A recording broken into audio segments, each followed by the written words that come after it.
축복 누리는 393 기도 우리 기도함으로 아침 예배 시작하도록 하겠습니다. 함께 기도하겠습니다. 살아계신 하나님 아버지 감사합니다. 이 시간도 그리스도 언약 잡고 복음 누리는 기도하게 하시니 감사합니다. 주는 그리스도시요 살아계신 하나님의 아들이심을 믿습니다. 예수님은 나의 모든 죄를 사하신 나의 참 제사장이요 나를 사단의 손에서 건지신 나의 참된 왕이요 나에게 영원한 생명을 주신 나의 참 선지자이심을 믿습니다. 그리스도는 내 인생 모든 문제의 답이시며 내 삶의 주인이심을 고백합니다. 지금 이 시간 기도한 나에게 주의 성령으로 충만하게 역사하여 주옵소서. 하나님, 지금 이 시간 성삼위 하나님께서 말씀으로 나의 삶 속에 성령 충만함과 우력을 더하여 주시옵소서. 말씀을 선포하시는 성부 하나님, 구원의 말씀을 성취하시는 성자 그리스도 예수님, 말씀으로 나와 함께 하시는 성령 하나님이 영력, 지력, 체력, 경제력, 인력으로 충만하게 하사 237 나라 5천 종족을 살리게 하옵소서. 하나님, 지금 이 시간 기도를 통하여 보좌의 축복 9가지가 나에게 세팅되게 하여 주시옵소서. 보좌의 축복 15만 초월 237 살릴 빛이 내게 충만히 임하여 하나님의 형상과 생기가 회복 원래 주셨던 에덴의 축복이 임하게 하옵소서. 그리하여 나와 교회와 현장에 전무후무한 응답을 주옵소서. 하나님, 지금 이 시간 보좌의 축복이 실현되어 30대 살리는 축복의 증인이 되게 하옵소서. 늘 생명력이 넘치는 강단 말씀이 선포되게 하셔서 목회자와 함께 교회를 살리게 하옵소서. 그 선포된 말씀을 붙잡은 중직자를 통해 교회와 현장과 산업이 살아나게 하옵소서. 그래 렘넌트가 일어나 전 세계를 살리고 미래를 살리게 하옵소서. 오늘도 언약 잡고 기도하는 우리들에게 최고의 축복을 부어주시고 축복을 볼 수 있는 영안과 믿음을 허락하여 주시옵소서. 하나님, 자녀의 기도를 반드시 응답하시며 성령으로 역사하시지 믿습니다. 이 모든 말씀을 예수 그리스도 이름으로 기도합니다. 아멘. 찬송가 297장 우리 함께 298장 찬송하겠습니다.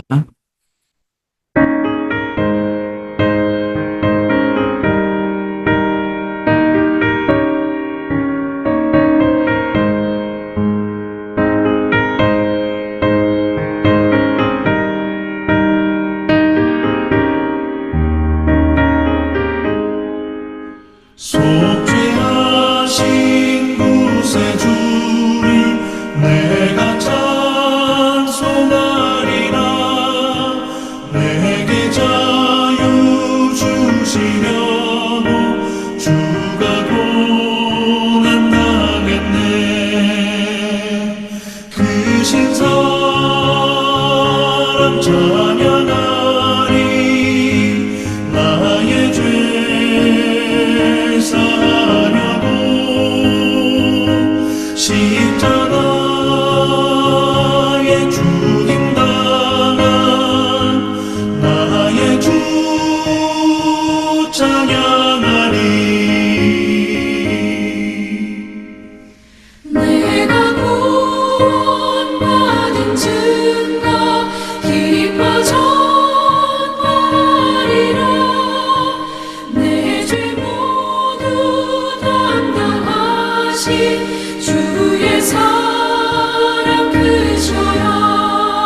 크신 사랑 찬양하리 나의 죄 사하려고 십자가의 죽임 당한 나의 주 찬양하리 고마우신 곳에 주를 내가 찬송하리라 죽음에서 생명으로 나를 인도하셨네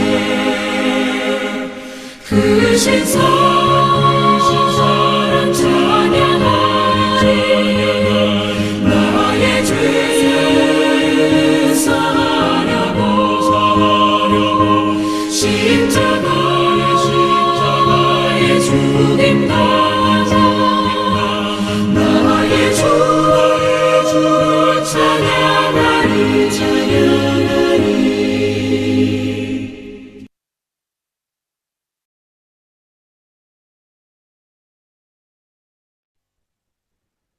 아멘. 오늘 아침에 하나님께서 우리에게 주시는 말씀 히브리서 10장 1절에서 18절 말씀입니다.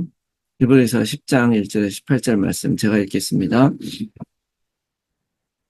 율법은 장차 올 좋은 일의 그림자일 뿐이요 참 형상이 아니므로 해마다 늘 드리는 같은 제사로는 나오는 자들을 언제나 온전하게 할 수 없느니라. 그렇지 아니하면 섬기는 자들이 단번에 정결하게 되어 다시 죄를 깨닫는 일이 없으리니 어찌 제사 드리는 일을 그치지 아니하였으리요. 그러나 이 제사들에는 해마다 죄를 기억하게 하는 것이 있나니 이는 황소와 염소의 피가 능히 죄를 없이 하지 못함이라. 그러므로 주께서 세상에 임하실 때에 이르시되 하나님이 제사와 예물을 원하지 아니하시고 오직 나를 위하여 한 몸을 예비하셨도다. 번제와 속죄제는 기뻐하지 아니하시나니 이에 내가 말하기를 하나님이여 보시옵소서 두루마리 책에 나를 가리켜 기록된 것 같이 하나님의 뜻을 행하러 왔나이다 하셨느니라. 위에 말씀하시기를 주께서는 제사와 예물과 번제와 속죄제는 원하지도 아니하고 기뻐하지도 아니하신다 하셨고 이는 다 율법을 따라 드리는 것이라. 그 후에 말씀하시기를 보시옵소서 내가 하나님의 뜻을 행하러 왔나이다 하셨으니 그 첫째 것을 폐하심은 둘째 것을 세우려 하심이라. 이 뜻을 따라 예수 그리스도의 몸을 단번에 들이심으로 말미암아 우리가 거룩함을 얻었노라. 제사장마다 매일 서서 섬기며 자주 같은 제사를 드리되 이 제사는 언제나 죄를 없게 하지 못하거니와 오직 그리스도는 죄를 위하여 한 영원한 제사를 드리시고 하나님 우편에 한 제사 그 후에 자기 원수들을 자기 발등상이 되게 하실 때까지 기다리시나니 그가 거룩하게 된 자들을 한 번의 제사로 영원히 온전하게 하셨느니라. 또한 성령이 우리에게 증언하시되 주께서 이르시되 그날 후로는 그들과 맺을 언약이 이것이라 하시고 내 법을 그들의 마음에 두고 그들의 생각에 기록하리라 하신 후에 또 그들의 죄와 그들의 불법을 내가 다시 기억하지 아니하리라 하셨으니 이것들을 사하셨은즉 다시 죄를 위하여 제사 드릴 것이 없느니라. 아멘. 할렐루야. 오늘도 새로운 한 주간이 이제 시작이 되었는데요. 이번 주간에는 예수 그리스도의 부활의 증인으로서 부활 메시지 따라 살아가는 한 주간이 되시기를 바랍니다. 자체 캠프도 이제 시작이 되었는데요. 복음을 전하고 제자를 삼고 또 렘넌트를 기르고 또 증인으로 살아가는 것은 우리가 살아가면서 또다시 엑스트라로 해야 되는 그 어떤 일이 아니죠. 우리의 삶의 관점과 방향, 이것을 원래 방향으로 바꾸는 것임을 믿습니다. 특별히 하나님께서 우리에게 명령하신 것은 곧 하나님이 하시겠다라고 하는 그런 의지이기도 하고 약속이기도 하다라고 하는 그런 말씀이 특별히 와닿았었는데요. 그 약속을 의지하면서 오늘도 언약 고백하면서 시작을 하도록 하겠습니다. 예수님은 그리스도시고 모든 문제 해결자이심을 믿습니다. 그리고 오늘도 우리와 함께 하시는 임마누엘 하나님이심을 믿습니다. 자, 우리가 히브리서로 계속 인도받고 있는데요. 이제 왜 유대인들이 과거로 돌아가면 안 되고 또 예수 그리스도를 따라가야 되는가 하는 그런 이야기를 하면서 점점 절정으로 향해 가고 있는 그런 느낌이 듭니다. 사람들은 익숙한 것을 따라가고 또 눈에 보이는 것을 따라가지만 특별히 믿음은 눈에 보이는 것이 아니라 약속을 따라가는 것이고 하나님의 뜻과 계획과 말씀을 따라가는 것이라는 것을 히브리서 저자는 강조를 하고 있는 것이죠. 그런 관점으로 쭉 보는 거예요. 어제 강단 말씀에서도요, 사도 바울이 전도자의 표본이고 로마도 정복했지만 근본적으로 표대를 향하여 다시 말하면 천국을 바라보며 가는 사람이었다라는 그런 말씀하셨는데요. 핵심은 어떤 형식과 방법이 아니라고 생각합니다. 우리 신앙도 형식이 아니고 방법이 아니고 그 형식과 방법을 통해서 진정한 것에 이룰 수 있느냐 하는 것이죠. 진정한 것. 자, 무엇이 우리의 삶에서 진정한 것이고 무엇이 우리 삶에서 진짜 필요한 것이냐라고 하는 것은 바로 죄 사함이고 구원이고 하나님의 자녀로서의 신분 회복이고 또 하나님을 만나는 것임을 믿습니다. 이것이 진짜 우리 삶의 근본적인 것이고요. 이 근본적인 것을 하나님이 해주신 것이죠.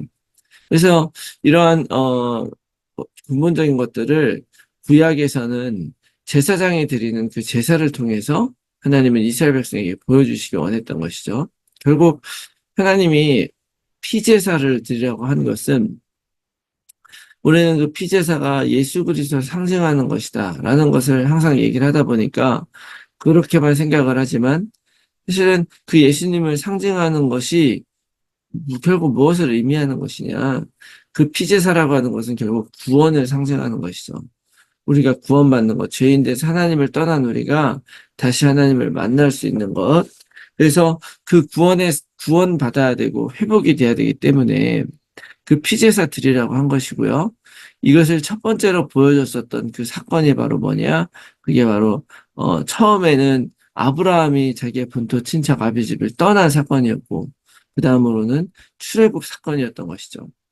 노예의 삶으로부터의 구원, 세상 따라가는 삶으로부터의 구원, 그리고 그 제사의 사건은 결국 오실 그리스도를 통해서 이루어질 것을 암시하는 것이 목적이었던 것입니다. 그래서 오늘 9절 말씀해 보니까 첫째 것을 패하심은 둘째 것을 세우려 하십니다. 라고 이렇게 말씀하셨어요. 첫째 것은 패해졌는데요. 다시 말하면 구약의 제사는 이제 없어졌다는 거예요. 그 이유는 둘째 것을 세우려 하는 것이다. 다시 말하면 6월절에 진정한 어린 양으로 오신 예수 그리스도가 십자가에서 단번에 이루실 그것을 위해서 이제까지 구약에 그 제사가 있었던 것이기 때문에 이제는 더 이상 예수님이 오셔서 끝냈기 때문에 이제 다시 구약의 제사를 드릴 필요가 없고 예수 그리스도가 단번에 이루신 그것을 믿음으로 우리가 구원을 받는 것입니다. 그 예수 그리스도를 믿음으로 우리가 하나님을 만날 수 있다는 것을 이야기하고 있는 것이죠. 그래서 하나님은 우리에게 진짜 주신 약속이 뭡니까? 그게 바로 언약이죠. 우리가 언약 이런 약속이라는 의미가 있어서 하나님이 주신 모든 약속의 말씀을 언약이라고 표현하지만 사실 성경에는요, 정확하게 너와 맺은 언약이 무엇이냐라고 하는 것은 결국에는 하나님 되어주시겠다는 거예요. 하나님이 나의 하나님이 되어주시겠다.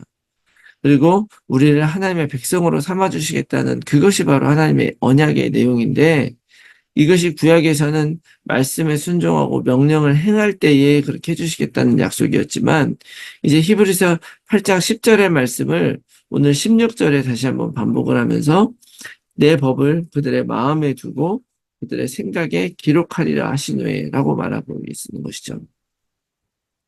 이 법을 마음에 두고 생각에 기록하면 다시 말하면 예수 그리스도 통해 우리를 구원하시겠다는 하나님의 법을 내가 믿으면 이제는 어떤 그걸 가지고 행위에 어떤 순종을 해야 되는 것이 아니라 믿음으로 갖게 되면 그 믿음으로부터 우리 안에서 삶이 바뀌어지는 것이죠. 그렇게 되면 17절에 우리의 죄와 불법을 다시는 기억하지 아니하시겠다라고 말씀해 주신 것입니다.